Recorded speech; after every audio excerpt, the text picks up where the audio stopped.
ब्रह्मा ने सभी देवताओं को ब्रह्मलोक की ओर आते देखा।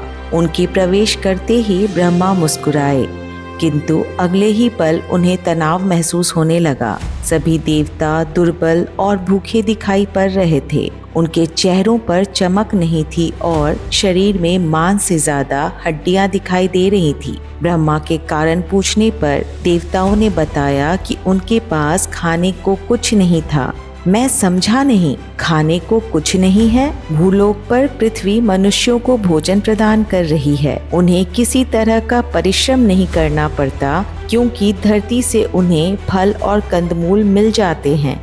किंतु यहाँ स्वर्ग में हमारे पास खाने को कुछ नहीं है। हम अपना निर्वाह कैसे करें? सभी देवताओं ने कहा। यज्ञों के माध्यम से ब्रह्मा ने उत्तर दिया, वेदों में यह निर्दिष्ट है कि जब मनुष्य पृथ्वी पर यज्ञ करते हैं तो वे देवताओं के मुख कहे जाने वाले अग्निदेव के माध्यम से प्रसाद अर्पित करते हैं। अग्नि में दी आहुतियाँ सीधा आप तक पहुँचती हैं। इसके बदले में आप मनुष्यों को वरदान और आशीर्वाद प्रदान करते हैं। यज्ञ ऊर्जा के आदान प्रदान का माध्यम है, जिससे सभी को लाभ मिलता है। यह सजीविता का साधन है जो देवताओं और मनुष्यों दोनों को पोषित करता है। यह तो हम जानते हैं। इंद्र ने कहा, मनुष्य नियमित रूप से पृथ्वी पर यज्ञ भी कर रहे हैं, किंतु उनका प्रसाद हमारे पास नहीं पहुंचता।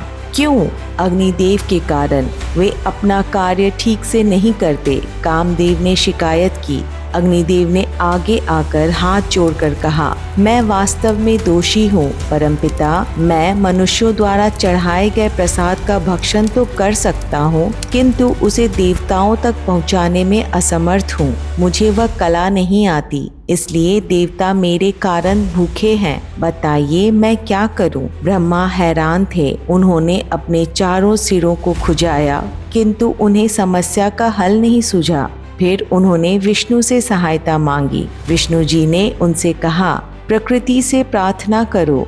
माँ प्रकृति वही हमारी सहायता कर सकती है। ब्रह्मा ने प्रकृति का आवाहन किया। प्रकृति ने अनुष्ठान संबंधी प्रसाद की अधिष्ठात्री के रूप में तुरंत एक देवी को उत्पन्न कर दिया।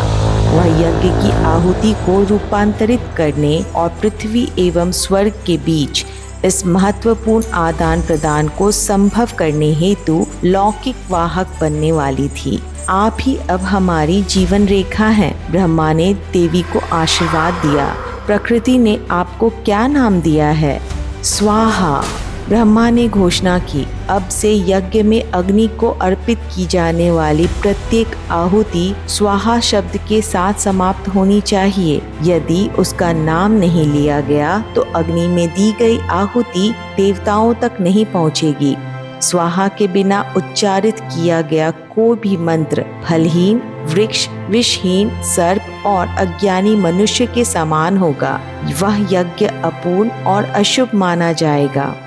देवी ने देवताओं की रक्षा कर ली थी। ब्रह्मा ने अग्निदेव का विवाह स्वाहा से कर दिया और दोनों सदा के लिए एक हो गए।